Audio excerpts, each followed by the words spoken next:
Hey Tribe, Chuck here, Victor Expeditions. Hey, welcome to the second video, and I'm going to talk about solo travel. Solo travel, during the planning process, there's some things you need to do. One, take a photo of your passport and get on the State Department website and learn about the city and the country that you're going to. Make sure that it's not a danger area or a risk for your safety. So there are places around the globe that you don't want to go to.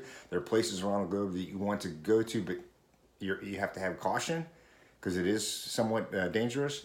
And there's most places around the globe that you go to are going to be just fine. But do the research beforehand and check in with your consulate and your or embassy to make sure you can get the email updates on security threats and whatnot, whether natural disasters and things like that. Packing. Do the research on what they wear in that country. I usually don't wear flashy clothes. I wear toned down grays, blue jeans, whatever, nothing fancy, nothing flashy. I just want to make sure that I pack the clothes that is going to have me as the gray man walking around. I won't pack anything that I don't want to lose. Sure, I'll bring my cameras, I'll bring video equipment and things like that. But if I've got an heirloom or a ring, my college ring and whatnot, I won't bring anything that I don't want to lose. So plan and pack accordingly. Take something that you can, if you're going to go for a long extended period of time, force yourself to take on a carry-on and then one piece of luggage. You don't want to find yourself having to walk a long distance with 2 and 3 pieces of luggage. Make it easier on yourself. Pack light and you'll be just fine. You don't want to find yourself needing assistance with your bags at every step of the way, okay? When you get there, lodging, we'll talk about lodging. Some folks like hostels, and some folks that think that hostels are dangerous. No, there's a lot of people around. If you're approached as a solo traveler, there's other people around that are going to be able to take care of you, or you can reach out to them. It's a very social environment, and if you're traveling on the cheap and you want to meet people, that's a great way to do that. I, however, like Airbnb, bed and breakfast, and that's what I like to do.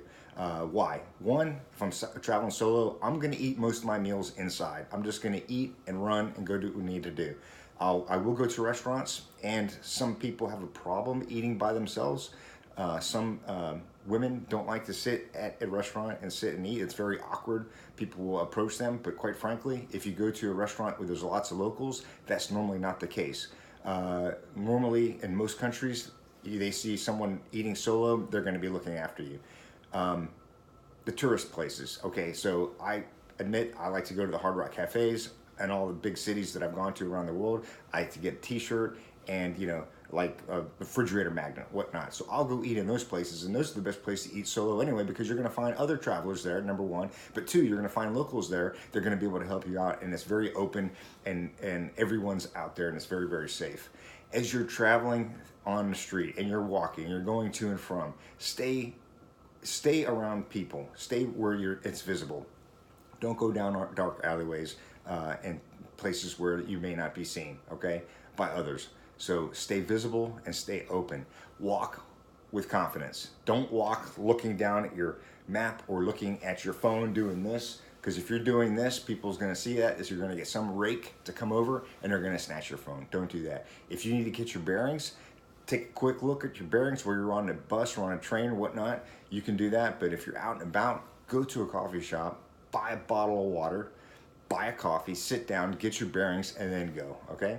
So that's some tips on the solo traveling when you're out and about. Now, security. We're going to talk about security in your hotel. Try not to book a ground floor or the first floor. You want to go to the second floor and higher. I was taught that a long time ago, and it makes sense. Some of these countries, it's easy to get into the first floor. When you're in your room, go ahead and lock it. Every time you go in and out of the room, bolt the lock, and make sure that that the maid just can't walk in. A lot of times, I forget to bolt and the maid walks in. That means anybody can walk in.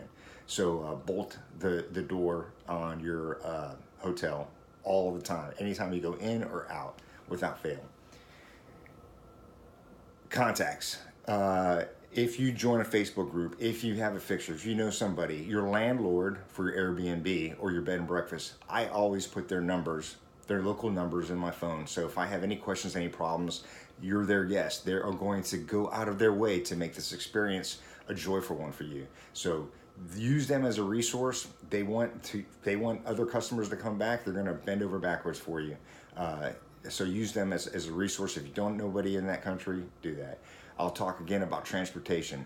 Stick with Uber, stick with Lyft, and stick with public transportation. Stay away from taxis at all costs. Uber and Lyft, there is a record of your location and the transaction time, date, stamp, everything. Nefarious people are going to avoid those types of transportation. So that's it in a nutshell. This is a lot shorter than my last one. The next one will be adventure travel, expedition travel in a small party, in a small group, at maximizing your time in that country for your expedition. So this is Chuck, Victory Expeditions. We'll see you on the flip side.